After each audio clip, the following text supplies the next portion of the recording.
Assalamualaikum semua, perkenalkan nama saya Fania Fiza dari Prodi Pendidikan Agama Islam dengan NIM 1240124. Di sini saya akan membahas tentang asbabun nuzul. Mungkin kalian pernah bertanya, apa sih asbabun nuzul itu? Apakah semua ayat Al-Quran memiliki asbabun nuzul? Dan bagaimana asbabun nuzul memengaruhi penafsiran ayat Al-Quran? Baiklah, kita bahas satu persatu. Nah, jadi teman-teman, asbabun nuzul ialah berasal dari bahasa Arab yang berarti sebab-sebab turunnya wahyu.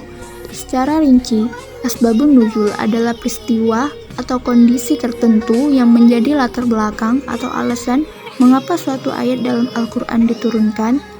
Pemahaman tentang asbabun nuzul sangat penting dalam ilmu tafsir karena membantu menjelaskan konteks historis atau sosial yang melatar belakangi turunnya wahyu tersebut, yang pada gilirannya dapat memberikan pemahaman yang lebih dalam tentang makna dan tujuan ayat tersebut.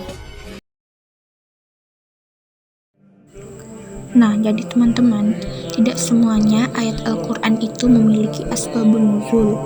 Asbabun nuzul adalah konteks, peristiwa, atau sebab khusus yang melatar belakangi turunnya suatu ayat.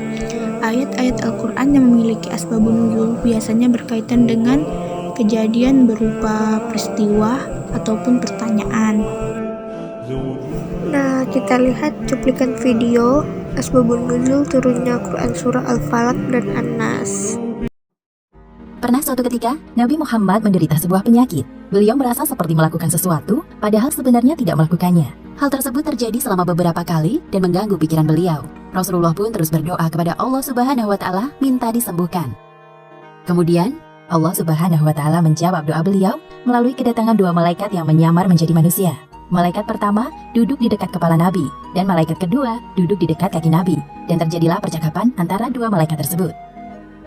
Malaikat yang berada di dekat kaki Nabi bertanya kepada temannya, "Apa yang terjadi kepadanya?"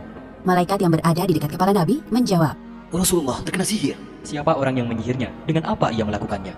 Seorang bernama Labid bin Al-A'sam telah menyihir Rasulullah dengan sihir dan rambut yang rontok serta wayang kurma jantan.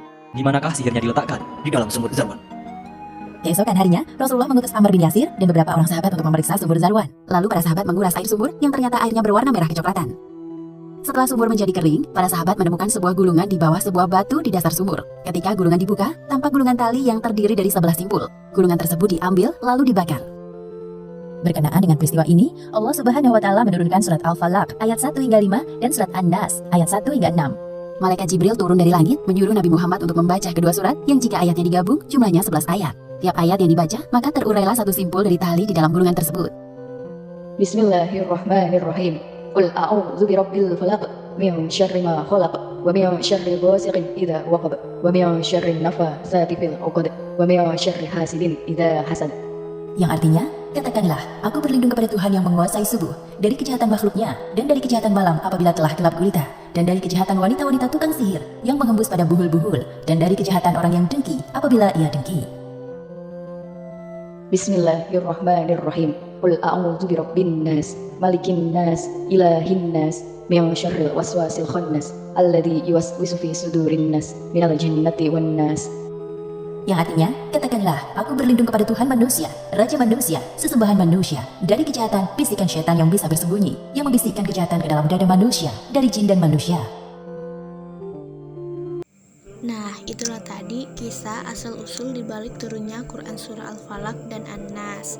Jadi, hikmah yang dapat kita ambil dari kisah ini, pertama, hendaknya kita selalu membaca surah Al-Falaq dan surah An-Nas sebelum tidur, sebagai perlindungan sampai terbangun di waktu subuh. Kedua, perbanyaklah membaca kedua surah ini agar terhindar dari godaan setan, pengaruh jahat, ataupun sihir. Namun jangan khawatir, karena sihir hanya akan bekerja atas izin Allah Subhanahu wa Ta'ala. Nah, jadi teman-teman, asbabun nuzul memiliki peran yang sangat penting dalam penafsiran ayat-ayat Al-Quran. Pengetahuan tentang asbabun nuzul membantu untuk memahami konteks situasi atau kejadian yang melatar belakangi turunnya suatu ayat. Beberapa cara bagaimana asbabun nuzul memengaruhi penafsiran ayat Al-Quran. Yang pertama, menjelaskan konteks sejarah atau sosial. Yang kedua, mengurangi kesalahan penafsiran. Yang ketiga, memberikan pemahaman yang lebih tepat. Dan yang keempat, menunjukkan relevansi dengan kondisi zaman. Dengan kata lain, asbabun nuzul memperkaya pemahaman tentang Al-Quran, memastikan bahwa tafsiran yang diberikan tidak hanya relevan dengan masa turunnya ayat, tetapi juga bisa diterapkan dengan bijaksana dalam konteks kontemporer.